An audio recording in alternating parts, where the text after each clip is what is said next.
કચ્છના ગાંધીધામ ખાતે કંડલા પોર્ટ કર્મચારી સંઘ દ્વારા આંતરરાષ્ટ્રીય મજદૂર દિવસ અને ગુજરાત સ્થાપના દિવસની ભવ્ય ઉજવણી કરવામાં આવી હતી.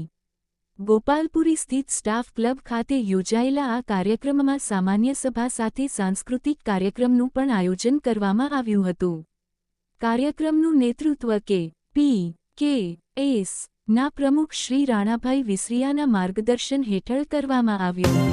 કાર્યક્રમની શરૂઆત કંડલા પોર્ટના પૂર્વ ટ્રસ્ટી અને પૂર્વ પ્રમુખ સ્વર્ગસ્થ મોહનભાઈ આસવાનીને શ્રદ્ધાંજલિ અર્પણ કરીને કરવામાં આવી હતી. આ પ્રસંગે દીનદયાલ પોર્ટ ઓથોરિટીના સચિવ શ્રી યોગેશ કુમાર સિંહ મુખ્ય અતિથિ તરીકે હાજર રહ્યા હતા. જ્યારે ઉપસંરક્ષક શ્રી પ્રદીપ મોહંતી, મુખ્ય યાંત્રિક અભિયંતા શ્રી નિહાર રંજન ભોઈ સહિત અનેક મહાનુભાવો વિશેષ અતિથિ તરીકે ઉપસ્થિત રહ્યા હતા. કાર્યક્રમ દરમિયાન ચેસ, કેરમ અને બાળકો માટે યોજાયેલી ચિત્ર સ્પર્ધાના વિજેતાઓને ઇનામોનું વિતરણ કરવામાં આવ્યું હતું.